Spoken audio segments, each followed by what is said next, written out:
Hello, this is Nikki Going. Welcome to session 4 of our discussions on the Crucible. In this section, we will be discussing the second half of Act 1, and as always, it's important that you know exactly what happens in the scene. So we'll start with a brief overview of the plot from this point onwards. So ask yourself what happens. This section starts when Rebecca Nurse quiets Betty. Remember that Betty had started screaming and clapped her hands over her ears when she heard the singing of the psalm from downstairs. And everyone comes running upstairs, and Rebecca Nurse just sits quietly with her and gets Betty to calm down. This is followed by a big argument at Betty's bedside between Giles, Proctor, and the Putnams. Hale then arrives at the height of the argument and the tension, and Paris suddenly changes his mind. You'll remember that up to this point in this act, Paris has been adamant that no witchcraft has actually occurred. At least that's what he publicly claims, even though he has very strong suspicions. But now he changes his mind and he admits to witchcraft. He actually starts accusing Abigail. And bear in mind that in accusing Abigail, he is implying that his own daughter, Betty, is also guilty of witchcraft, along with the other girls in the village. Abigail then accuses Tituba of witchcraft. Tituba confesses to witchcraft, and I put it in quotation marks because we know that the witchcraft in Tituba's case probably didn't actually occur. And Abigail, watching this, decides that she too will confess to witchcraft and starts naming other witches. Betty then names other witches, and the act closes. So as we proceed through this act, there are a number of questions that you need to ask yourself. Firstly, you need to ask yourself why Paris changes his mind. So Paris started off by suspecting witchcraft at the beginning of Act 1, and he called the doctor and Reverend Hale into Salem to disprove witchcraft. Then he changes his mind and he accuses Abigail of witchcraft. He then encourages the girls to confess to witchcraft, and by the end of Act 1, he actually leads the witchcraft accusations. Another character that changes her story is Abigail, and again you need to ask yourself why. To begin with, she denies witchcraft, telling her Uncle Paris it was sport, Uncle. Then she admits to dancing around a pot and a fire. Then she accuses Tituba of witchcraft, and finally she confesses to witchcraft and names other witches. The major themes that we'll be discussing in this section of Act 1 are the motives for the witchcraft accusations. This is probably the most important theme in the whole of Act 1, because in Act 1, Miller sets us up to understand why these characters go on and accuse others of witchcraft. And Act 1 is all about establishing their motives and reasons for doing so. We also find out about differing attitudes to evil, which is linked to the idea of a dualistic worldview, which I'll explain in more detail. The idea of reputation and the tension between reputation and integrity, which is linked to who has power in Salem and who doesn't. Remember that reputation actually becomes a form of currency for obtaining power in the society of Salem. We see the danger of having faith in faith. And the evidence of witchcraft is satirized by Miller, and I'll explain a little bit more about that as we go along, which is linked to what was happening in the USA at the time of Miller's writing this text and the McCarthy trials that he was seeing going on around him. Again, we see the complete underestimation of children in this act, largely by the male characters, and how their underestimation of children actually results in characters like Abigail, Mary Warren, and Mercy Lewis gaining an enormous amount of power. We're going to be seeing some imagery that continues throughout this act and in fact for the rest of the play. So the important imagery is again this idea of a battle between heaven, the forces of goodness, and hell and the forces of evil. And this imagery is linked to the color imagery, where white is often shown in opposition to the colors of black and red. And this is an imagery that ties into the idea of a supernatural battle. We also see more animal imagery. And again, in this animal imagery, you'll see that there's going to be a contrasting of opposites.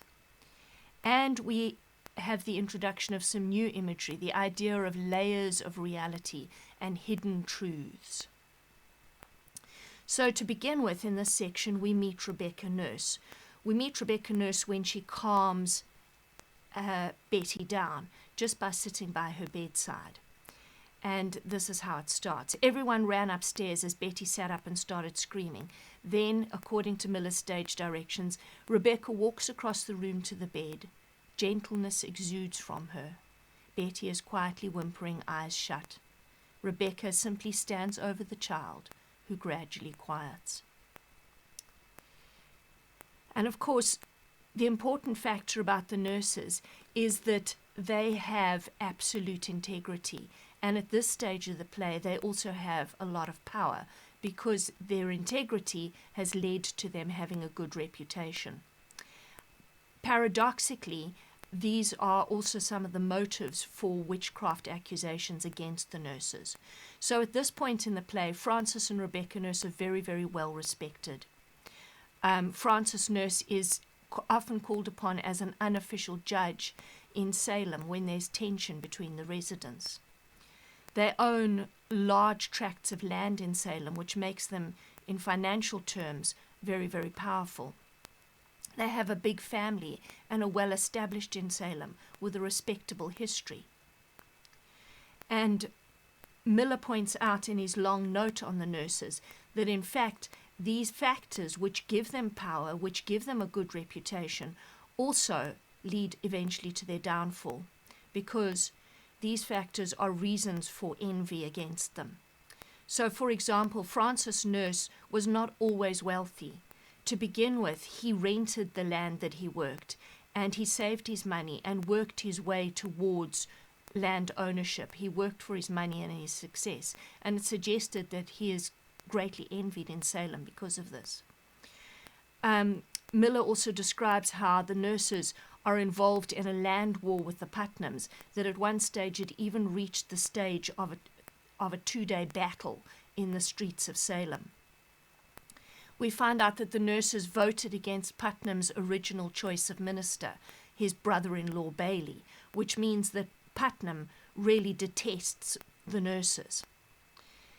The nurses also worked with people whose farms lay adjacent to their own farm, and because they objected to the power structures in Salem and they didn't get on with Paris and they clashed with Putnam, they actually set up a whole new township which they called Topsfield, and obviously the people of Salem really resented this.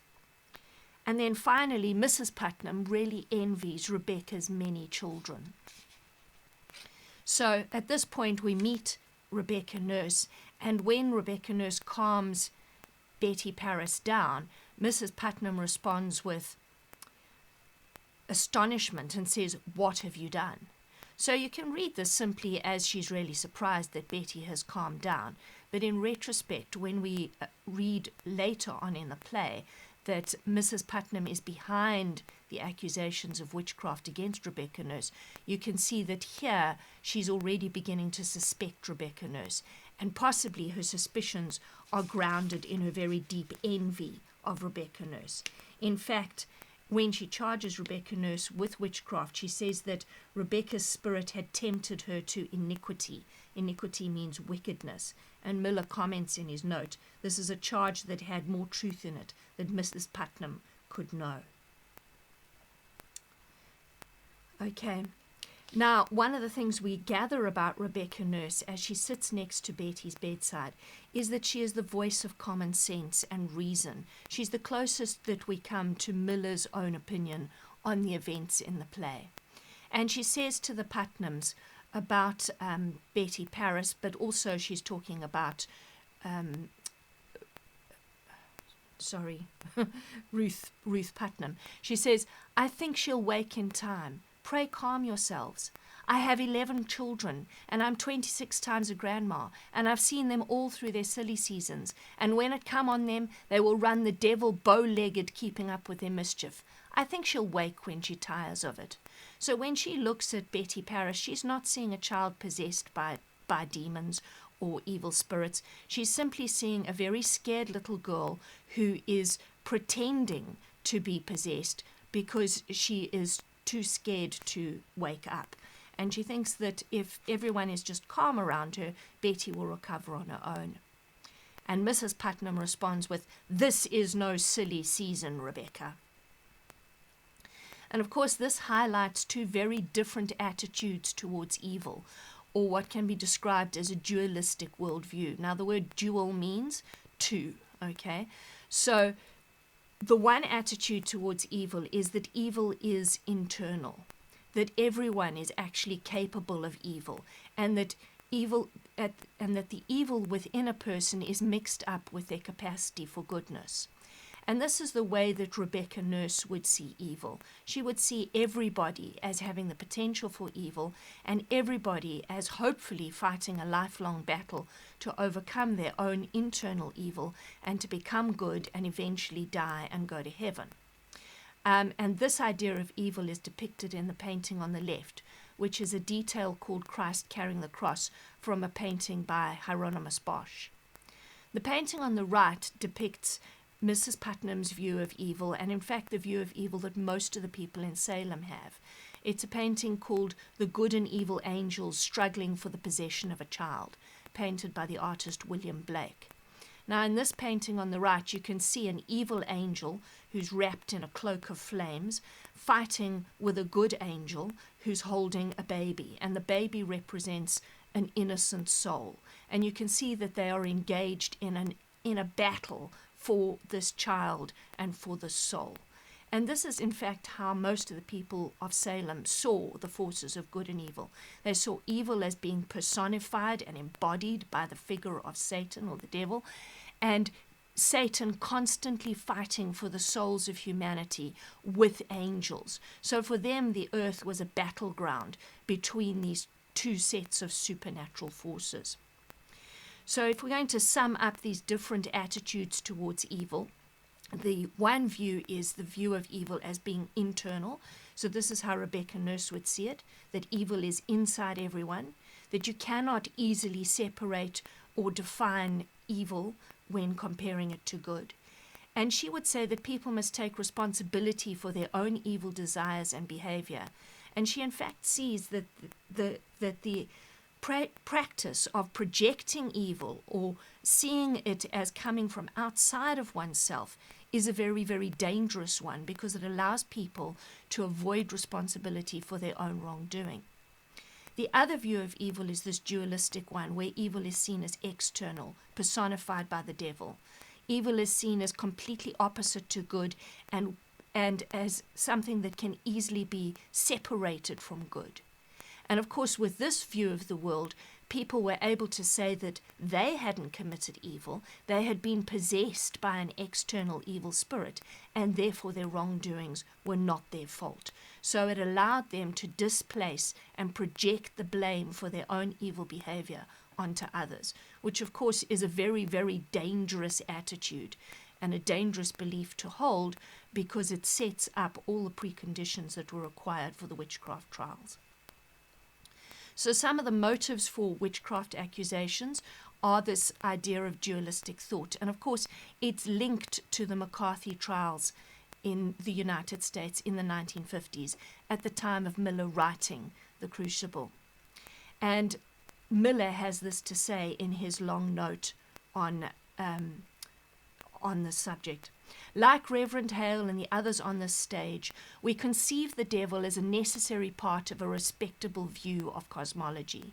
Ours is a divided empire, in which certain ideas and emotions and actions are of God, and their opposites are of Lucifer. It is as impossible for most men to conceive of a morality without sin as of an earth without sky. The world is still gripped between two diametrically opposed absolutes. So here he was basically saying that we still have a tendency to see the world in this dualistic way, just like Mrs. Putnam. We tend to see evil as an external force and to blame our own actions and wrongdoings on forces outside of ourselves. And in this, we see this in Miller's notes on Hale. So other motives for the witchcraft accusations, we have to pity these people. They had very limited scientific and medical knowledge, and therefore when they didn't understand something that had happened in their world, they blamed it either on the will of God, which they tended to attribute to things that were good, or on witchcraft. They also seem to be suffering from a sense of growing paranoia, paranoia being an irrational fear of things that one cannot control. And one of the reasons for this growing paranoia was the fact that Salem was a very new, or a relatively new and vulnerable settlement. We know that these people had only settled in this area of Massachusetts for about 30 years, and they still didn't feel completely safe.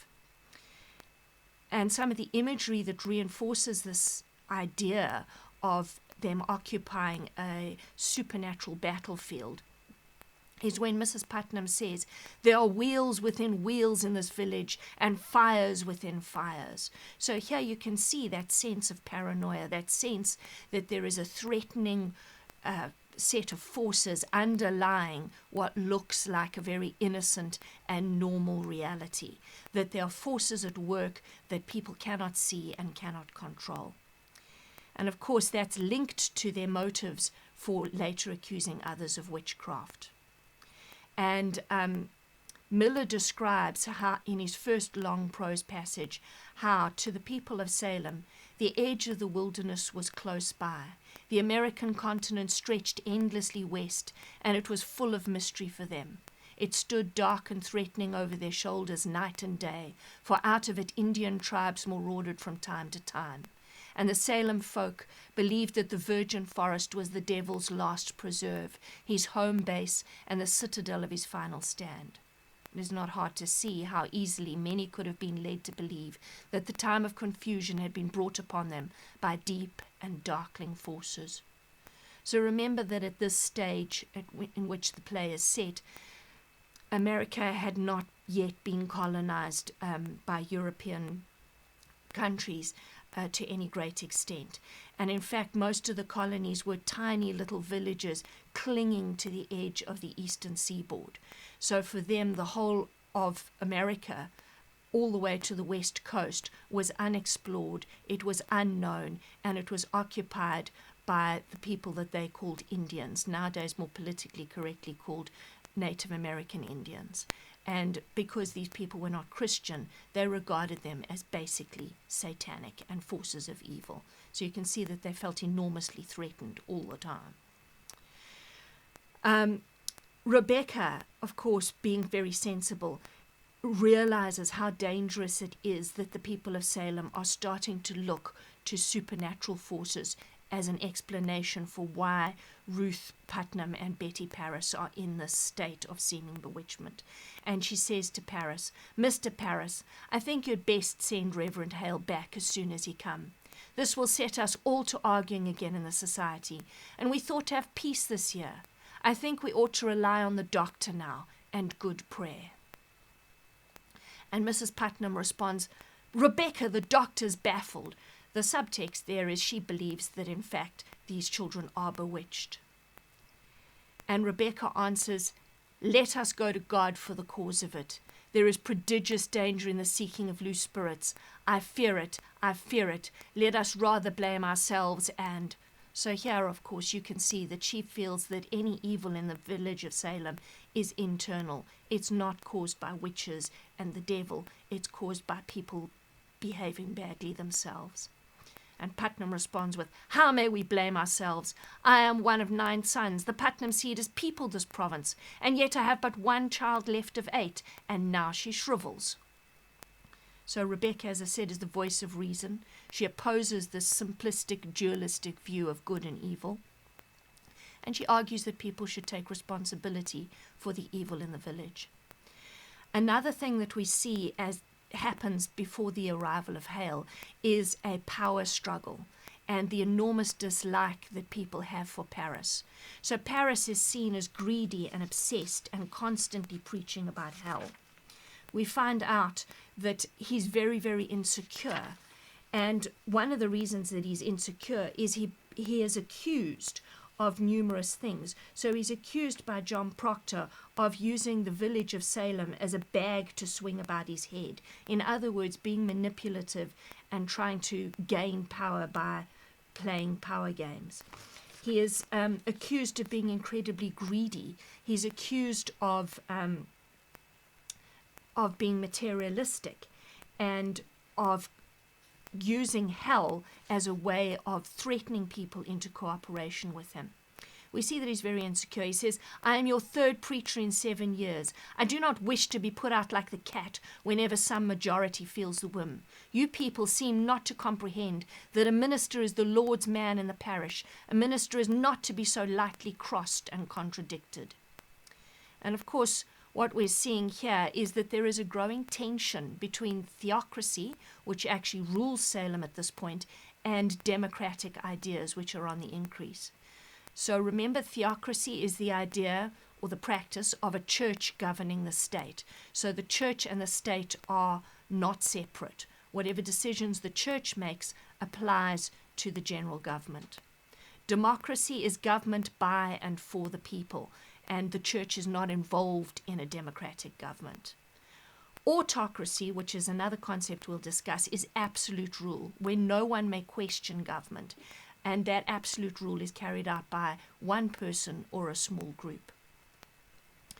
So, as I said, there's a growing tension between the theocracy that rules Salem, which is embodied or personified by Paris. He's the head of the church in Salem, and therefore he is the head of the theocracy. He basically represents the will of God on earth, and he is the government to all intents and purposes. And democratic ideas, which are increasingly proposed by people like the Proctors, the Nurses, and the Coreys. So when Paris says in an absolute rage, "What, are we Quakers? We are not Quakers here yet, Mr. Proctor, and you may tell that to your followers. There is a party in this church. I am not blind. There is a faction and a party." When he refers to Quakers, the Quakers were another religious sect that were absolutely democratic in their religious practices. So the Quakers never even had ministers. They simply used to get together and pray, and whoever felt that they had a prayer to say or a reading that they had to deliver would simply do it. And they had no hierarchy in their churches.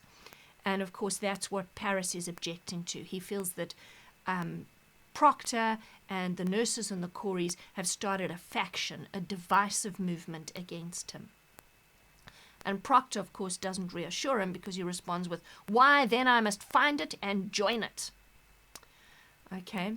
Now, Miller comments on a paradox in this section. And a paradox, just to remind you, is two ideas that seem to contradict each other, and they seem to be illogical when they're together, but they actually in combination make a greater sense or actually tell a deeper truth. So Miller says, the Salem tragedy developed from a paradox. For good purposes, even high purposes, the people of Salem developed a theocracy, a combine of state and religious power whose function was to keep the community together and to prevent any kind of disunity that might open it to destruction. So he's basically saying that when the people of Salem first settled in Massachusetts, they were so vulnerable and they were struggling so hard for survival, they couldn't afford to have a democratic government. They all had to act in unison. There could be no questioning of orders, and therefore a theocracy worked for them. Evidently, the time came in New England when the repressions of order were heavier than seemed warranted by the dangers against which the order was organized. So they came to a point where they felt safe enough and secure enough that the theocracy and the autocracy that governed Salem seemed unreasonable. And then you had the start of independent thought and questioning of the theocracy, which is the beginning of democratic thought. The witch hunt was a perverse manifestation of the panic which set in when the balance began to turn towards greater individual freedom. And that's what Miller has to say in his first long prose passage. Sorry, pardon the little square. So, Paris identifies this growing democratic thought as very dangerous, both to the theocracy and to himself. And again, we have this imagery of a supernatural battle. He says there is either obedience or the church will burn like hell is burning. So he's implying that that absolute division between heaven and hell, which in his view is as it should be, will be blurred, and the church will become something hellish and destructive. And of course, ironically, that is exactly what's going to happen in Act 2, 3, and 4. So at this point, we can ask ourselves, who has power in Salem and why? So we have Paris, Putnams, Corey, proctors, and the nurses that seem to be engaged in a power struggle. Rebecca Nurse tells Paris that he talks too much about hell. That's why people are not bringing their children to the meeting house. Proctor accuses Paris of being materialistic. He says that he talks so much about mortgages, he feels like he's in an auction house when he goes to the meeting house. Paris objects and says that he's owed a £66 salary, and he gets told, in fact, that his salary is £60 plus £6 for firewood. And then Paris also says that he feels that he should have the deeds to the Salem meeting house because he lives in the upstairs portion. He actually wants to own the meeting house. And of course, the Putnams and the Proctors and the Coreys, they all point out that no previous minister has ever owned the meeting house. So you can see that all these powerful people in Salem society are struggling against one another.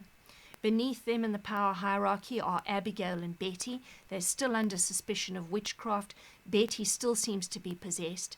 And then right at the bottom is Tituba, powerless black woman and a slave. And we're going to look at how that power shifts and why. So at this point, when everyone is fighting in Salem, it is no accident that that's when Reverend Hale walks in, because Miller is pointing out that symbolically Salem is ready for the witchcraft trials. We've got all the preconditions necessary for the witchcraft trials. We've got paranoia, we've got fighting, we've got envy, we've got greed, we've got fear. So Hale arrives as they are arguing. In contrast to Paris, who is also a reverend, we see that Hale has complete integrity, and he maintains his integrity, his honesty, his goodness throughout the play. He has a very deep religious faith, and he doesn't use religion cynically as a way to manipulate others. He has very pure motives and the best of intentions, which is why it is so ironic that these very qualities, his faith in his faith, his great intentions, his total integrity, actually lead to suffering, bloodshed, and eventually, in Act 3 and 4, his loss of faith in his own faith. But when he arrives, he completely believes in what he is doing. He believes that he is capable of actually identifying and capturing and prosecuting witches. And Miller describes how when he made his way to the village of Salem, Hale saw that the road from Beverly is unusually busy this morning, and he has passed 100 rumors that make him smile at the ignorance of the yeomanry in this most precise science. His goal is light, goodness, and its preservation.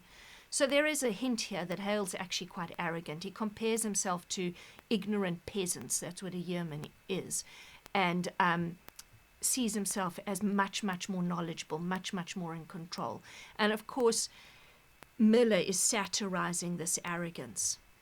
And of course, he's also satirizing the kind of mindset that he saw in 1950s America, where people believed that they could clearly identify who was good and who was evil, who was working for the capitalists, which they would have seen as the side of good, and who was a communist supporter, which they would have seen as the side of complete evil. Hale then starts interviewing the people of Salem, and he listens to the so-called evidence that witchcraft has actually happened. And he hears that Ruth sleeps, yet she walks and she cannot eat. This is what the Putnams tell him. He hears that Betty tried to fly. He hears that Betty can't bear to hear the Lord's name. He hears that the girls were dancing in the forest. This is what Paris tells him. And Mrs. Putnam confesses to conjuring the spirits of the dead Putnam babies by getting Tituba to do this at the request of her daughter Ruth Putnam. And we wonder why Mrs. Putnam would confess to this. Isn't she taking the risk of being accused of witchcraft herself? But I think it can be argued that she feels so safe in her senior position in Salem society that she's quite confident that if anyone gets punished for this, it'll be Tituba, not her. And also she has the excuse of her absolute belief that all of her other babies were murdered, and this was her desperate last resort to find out who killed them, who bewitched them, who destroyed their souls during or soon after birth. Remember that satire is mockery or making fun of a political or social structure or attitudes. So things that can be satirized and are often satirized in this play are things like politicians, the church, courts, justice, levels of education, etc. So Hale seems to be reasonable, but Miller does satirize his confidence, because what Miller is satirizing is again this oversimplistic, dualistic worldview. So Hale tells the people of Salem, we cannot look to superstition in this. The devil is precise. The marks of his presence are definite as stone. And I must tell you all that I shall not proceed unless you're prepared to believe me if I should find no bruise of hell upon her. Notice as well that Miller is implying Hale's integrity here. Hale is not determined to prove that anyone is actually a witch. He wants to find the truth. And Miller does describe how previously in the town of Beverly he had actually found a woman innocent of witchcraft because he realized that she was just old and confused and eccentric, and that her supposed victim just needed food and a bit of kindness. And so there, where he was offered the opportunity to find someone guilty of witchcraft, he actually found them innocent. So Hale is presented as a man who is as rational as it was possible to be at the time, but still the victim of this very simplistic, dualistic worldview. And again, he says, when he talks about his books, he says, here is all the invisible world, caught, defined, and calculated. In these books, the devil stands stripped of all his brute disguises. And of course, as we go through the play, we realize that if the devil is a character in this play, he's very well disguised. No one ever actually identifies evil, even when they're looking at it in the face.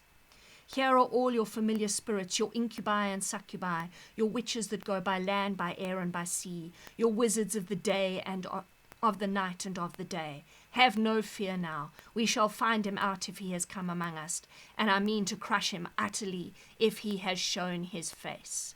And of course, the irony of this play is that the only person who ever actually committed witchcraft that we know for a fact was Abigail Paris, when she drank blood in an effort to create a charm that would kill Elizabeth Proctor. And she is the only person that is never actually convicted of witchcraft. Right. We also, at this point, have what seems like a little diversion into a little bit about Giles Corey. So Giles Corey is described by Miller as a man that was remarkably innocent. He says he was withal a deeply innocent and brave man, even though he was a crank and a nuisance. And we wonder why Giles Corey comes in at this point and he starts asking Hale about what it means that when he tries to say his prayers and his wife Martha Corey is reading her books, he can't pray. And I think the reason that Miller introduces Corey at this point is because Corey is a symbol of the innocent victims of the witchcraft trials, and in Miller's time of the McCarthy trials. Corey is a character that genuinely believes that the courts are there to uncover and discover the truth, and that they will do so. He trustingly gives evidence against his own wife. He doesn't realize he's giving evidence against his own wife, but later on, the fact that he said that he couldn't pray when she was reading her books is twisted to be evidence that she is a witch. And if we look at the contrast between what was seen as witchcraft and the real explanation, we can see how Miller is satirizing the kind of evidence that was accepted as realistic evidence, both in the witchcraft trials and in the McCarthy trials. Because Miller explains that Giles Corey had been married 3 times and that he had never been involved much with the church or saying prayers until he married his 3rd wife, Martha. And that she stopped his prayer is very probable, but he says it's because he had only recently learned any prayers, and it didn't take much to make him stumble over them. So the fact that his wife was reading her books rather than praying with him meant that he couldn't remember his prayers. It wasn't because she was a witch. So at this point, Paris, having heard all the evidence that Betty and Ruth are possibly actually witches, gets very frightened. And he says to Hale in fright, "How can it be the devil? Why would he choose my house to strike? We have all manner of licentious people in the village." Notice that Paris is acting true to form. It's all about Paris. He really doesn't want to have anyone in his house accused of witchcraft. Not because he cares particularly about Abigail and Betty, but because he feels that he might lose his ministry. And then Hale very innocently says something which I think makes him change his mind and makes him change his attitude towards witchcraft accusations. Hale says, "What victory would the devil have to win a soul already bad? It is the best the devil wants, and who better than the minister?" And you can imagine the light going off in Paris's head. It occurs to him, if I lead the trials against witchcraft, maybe my ministry won't be threatened. Maybe my power will actually be consolidated.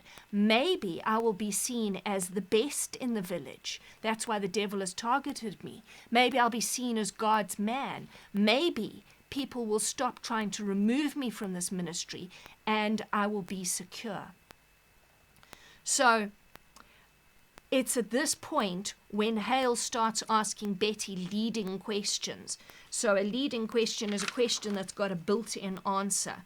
And of course, it's a question that would never normally be allowed in a court, because it means that what you get from your witness is not the truth. You get from your witness what you're essentially telling them to say. So, for example, Hale says to Betty, "Does someone afflict you, child? It need not be a woman, mind you, or a man. Perhaps some bird invisible to others comes to you. Perhaps a pig, a mouse, or any beast at all. Is there some figure bids you fly?" And I think it's no accident that later on, when the girls act as though they're bewitched, they act exactly as though an animal has come and possessed them. And they act as though something is trying to make them fly. Those ideas are planted in their heads. And it's at this point that Paris starts giving evidence against Abigail, and by implication against his own daughter and the other girls. So he talks about how he saw them dancing in the forest around a kettle, which is basically a cauldron or a pot, like a witch's cauldron, and how he saw something alive in the kettle. Abigail, of course, tries to defend herself. She says, no, they were just dancing, that in fact all that was in the pot was soup and lentils, that if there was something alive in the pot, it was something that jumped in there by accident. It was even just a little frog. But then when Hale persists in his accusations and he says, why are you concealing? Have you sold yourself to Lucifer? she realizes, I think at that point, that she's not going to get away with her lies. So she then resorts to accusing somebody else. She displaces the blame. And she turns on Tituba and she says, she made me do it. She made Betty do it. She made me drink blood. And then she starts using evidence from her behavior that everybody knows about to prove that Tituba had actually possessed her. So she actually twists the truth. So she says, she sends her spirit out on me in church. She makes me laugh in prayer. Now, of course, Abigail at this point has a bad reputation. Everyone knows that Abigail has a reputation for laughing in prayer. And here Abigail very cleverly uses that against Tituba. She says, she's always making me dream corruptions. Sometimes I wake and find myself standing in the open doorway and not a stitch on my body. And of course, Abigail is very, very clever. She knows that here she's manipulating her largely male audience because she knows that they are picturing her naked. And of course, in this very, very repressed society, this is the closest these men get to actually having any sort of access to pornography. And of course, Miller, in his long prose passage at the start of Act 1, explains that one of the motivations for the witchcraft accusations was it gave people an opportunity to say what they could normally never say. It gave them an opportunity to confess their darkest, deepest, and most wicked desires without being punished, because the bonus was they could accuse someone else of having made them behave or feel that way. So he says, the witch hunt was not, however, a mere repression. It was also, and as importantly, a long overdue opportunity for everyone so inclined to express publicly his guilt and sins under the cover of accusation against the victims. One could not ordinarily speak such things in public. So you can imagine Abigail's audience gasps in horror when she describes how she's naked. And of course, she's referring to the fact that she probably often did lie around in her bedroom naked because she was waiting and hoping that that Proctor would come and visit her. So now we come to the point where Abigail accuses Tituba, and Tituba goes on to confess and name others. And we need to think about why this happens, and it's got a lot to do with power. So at this point, the power structure in Salem is that Paris and the Putnams seem to be allied in a power structure against the Proctors, the Coreys, and the nurses. The next layer in the hierarchy that has less power is Abigail and Betty. They are still accused of witchcraft, although they have now accused Tituba. Tituba has less power than them because she is a victim of racism. She is a slave. She is a woman of color. She has absolutely no rights in the society. But there is another layer that we find out about that is going to be introduced. And these are the women that have been rejected by Salem society. These are women like Sarah Good, Goody Osborne, and Bridget Bishop. And they are complete outsiders and social outcasts because they're drunks, they're homeless, they have a reputation for having casual sex. And all of these things mean that they cannot possibly be good Christians or good Puritans. They are already borderline witches. So, why does Tituba now start naming names? Why does she confess to witchcraft? Well, first of all, she's terrified. Paris threatens her to whip her to death, and then he threatens to hang her. And because she's a slave with no rights, he can do this, and nobody can stop him.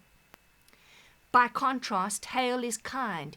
Hale says that they will help Tituba, that if she confesses, it is a Christian act, and that she must confess out of her love for the children. And we know she loves the children because we saw her concern for Betty at the very beginning of Act 1. She probably does believe that the children are actually possessed. Remember that the people of Salem, including their slaves, believed absolutely in the power and the presence of witches. And she has no explanation for why Betty is behaving the way that she is. She also knows that she was in the forest conjuring up the spirits of the dead, and that she cast a spell for Abigail to kill Elizabeth Proctor. Hale goes on to ask her leading questions. So he asks her, did you ever see Sarah Good? Did you see Osborne? Did you see other people with the devil? So she knows already who she can accuse because she knows what answers Hale and Paris are expecting. And bear in mind that these are people that had an absolute terror of the devil. They believed that this is literally what had happened in the forest the night before, that Abigail and Tituba had been in some kind of unholy communion with a literal figure of the devil, a guy with horns, with big leathery wings, with a forked tail, with hooves that personified evil. So, another reason that Tituba probably confesses is that she can be honest as well as Abigail about her very real desires. So she says that the devil told her that Mr. Paris must be killed, Mr. Paris no goodly man, Mr. Paris mean man and no gentleman, and he bid me rise out of my bed and cut your throat. And of course we know that as a slave, Tituba probably did want to murder Paris. She hated him. She knew he was evil. And she describes how the devil said to her, you work for me, Tituba, and I make you free. I give you pretty dress to wear, and you go and fly back to Barbados. And touchingly and really sadly, we know that as a slave woman, this is all she really wants. Such simple things. She wants freedom. She wants a pretty dress. She wants to go back to the island of Barbados, where she was originally captured and made a slave. And we actually see at the beginning of Act 4 how she longs to go back to Barbados. Some important imagery that comes up in this portion of the act is the animal imagery and the imagery of a supernatural battle. So Hale says to Tituba to encourage her to confess, and he's talking here about Betty. Look at her God-given innocence. Her soul is tender. We must protect her, Tituba. The devil is out and preying on her like a beast upon the flesh of the pure lamb. God will bless you for your help. And of course, he's portraying Betty as being like Christ. Christ is often symbolized as the Lamb of God, the pure, innocent victim, and you can see that in the top picture on the right-hand side. And presenting Betty as a lamb shows that she's vulnerable, she's innocent, she's completely defenseless. And the devil is presented by contrast as this predator that is literally eating into her soul and into her flesh. And of course, Tituba is offered the no-brainer decision of, is she going to be on the side of God and heaven and goodness, which is symbolized by, tellingly, a white lamb, or is she going to be on the side of the devil and evil and ruthlessness? Is she going to side with the devil in the destruction of her beloved Betty? And of course, it's not hard for Tituba to make that decision. So at this point, Abigail and Betty are actually safe. They have completely deflected all blame for witchcraft onto Tituba. They've got everyone to believe that the reason for their behavior is that they were possessed by Tituba's evil spirit the night before in the forest. And yet, when they watch Tituba naming names, they suddenly decide that they're going to name names as well. And you've got to ask yourself, why do they do this? So Miller describes it as Abigail rises, staring as though inspired, and cries out, I want to open myself. And everyone turns to her startled. She is enraptured as though in a pearly light. As she is speaking, Betty is rising from the bed, a fever in her eyes, and picks up the chant. Notice that in Miller's stage directions, he says it's as though Abigail is inspired, and as though she is in a pearly light. A pearly light would be the light of heaven. So he is implying that she's pretending that she has gone over to the side of God and goodness and heaven. Now, you could argue that she does this because she really believes that she has been evil. She wants to convert. She wants to be on the side of God. Or perhaps, as she watches Tituba naming names, it occurs to her that if she names names as well, she could be very, very powerful. And so Abigail and Betty both start naming many, many names. And the curtain falls on their ecstatic cries. Note that ecstatic means very, very happy. So one of the things you want to consider is, why do Betty and Abigail name these names? And I think quite a logical answer is if you look at what happens to them in terms of the power structure in Salem as a result of their accusations. So at the beginning of this act, they were right near the bottom of this power hierarchy. They had only a little more power than Tituba does. But now that they have named names, we have had a complete change in the power hierarchy in Salem. So at the top, we've got Paris and the Putnams, who are now on the side of Abigail and Betty. So you can see that by naming names, Abigail and Betty are actually gaining some of the power of the theocracy, because they are leading the crying out against witches, the naming of names. They have Paris and the church's power. And they are ranged against the proctors, the Coreys, and the nurses, because the proctors, the Coreys, and the nurses seem to be very cynical about whether or not witchcraft exists at all. And they are certainly very cynical about the Putnams and Paris's motives for crying out against witchcraft.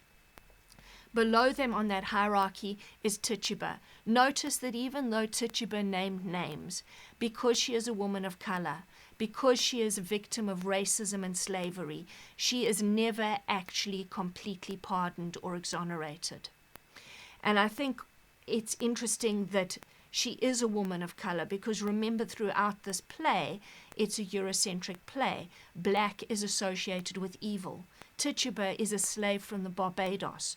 It was very easy for these people in Salem to believe that because Tituba had come from the Barbados, which traditionally did not practice Christianity, that she was, even though she was a converted Christian, she was already tending towards witchcraft.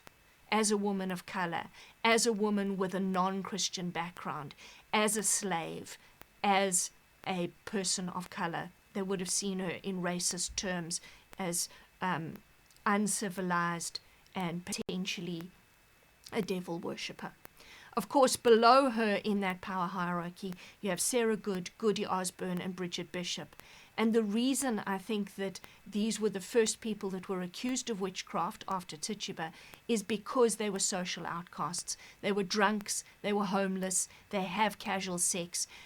The ruling classes of Salem would like nothing more than to actually get rid of them. And of course, when they are accused of witchcraft, it is all too easy for Paris and the Putnams to believe that they did actually commit witchcraft.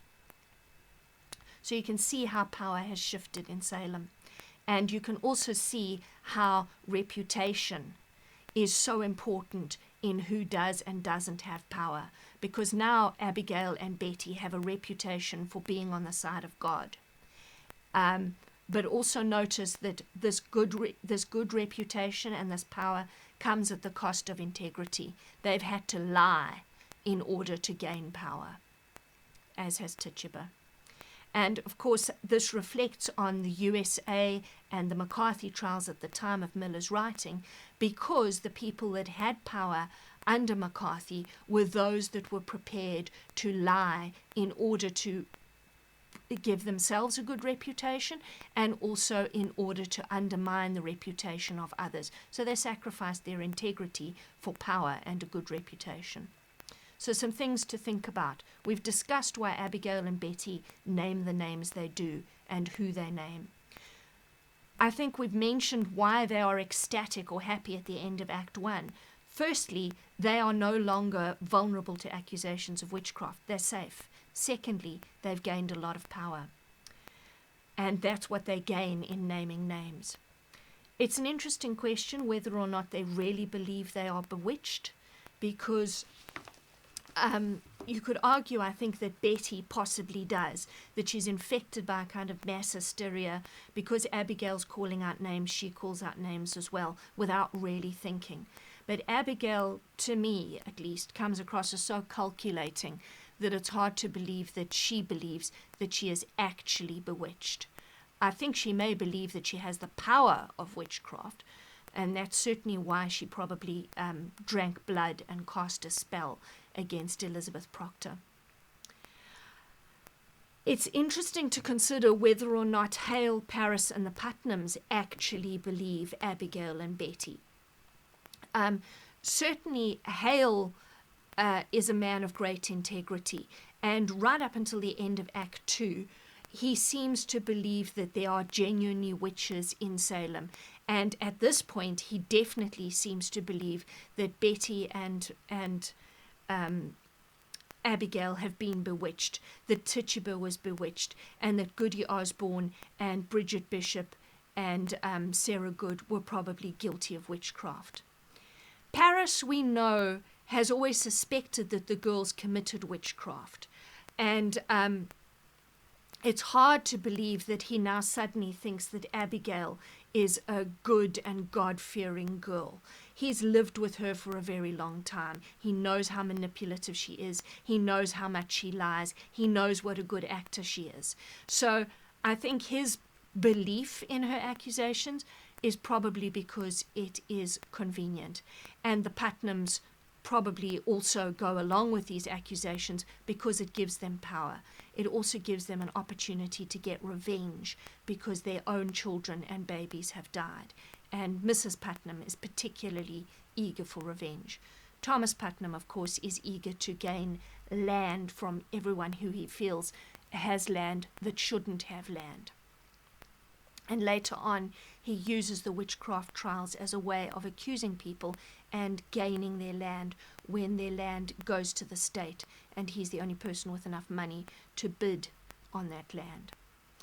So you can see how the tension between Paris, the Putnams, and the Proctors, Nurses, and Coreys actually makes the witchcraft accusations possible. It makes the society very, very vulnerable to the manipulations of Abigail and the girls, and how they fight for and manipulate in order to gain power. So just to summarize the basic plot of Act 1, in Act 1 we start off with Abigail and Betty being incredibly vulnerable. We know that they were in the forest, they were dancing, they did commit witchcraft. We know that Paris believes they committed witchcraft. He interrogates Abigail on the subject. He knows that she's got a bad reputation. He seems to suspect that she has a bad reputation because she actually had an affair with John Proctor. When Proctor comes in and Abigail speaks to him, we get evidence that Abigail hates Elizabeth and that Abigail loves John Proctor and that she wants to have an ongoing relationship with John Proctor. It's probably why she goes on to later accuse Elizabeth Proctor of witchcraft. We also find out from Betty that Abigail actually tried to commit murder, and she actually tried to commit witchcraft. She drank blood in a supernatural attempt to murder Elizabeth Proctor. And then in this half of the act, we see how Paris changes his story. He goes from saying that he doesn't think witchcraft happened to saying that he thinks it did. And Abigail changes her story, claiming innocence to actually claiming that she did commit witchcraft, but she was possessed. And she goes from having no power to being all-powerful. But always remember that actually Paris and Abigail haven't changed. They may have changed their stories, but their personalities haven't changed. They remain ultimately and completely selfish and self-serving. And that is going to play out in the tragedy of the witchcraft trials that occur in the next 3 acts. Thank you.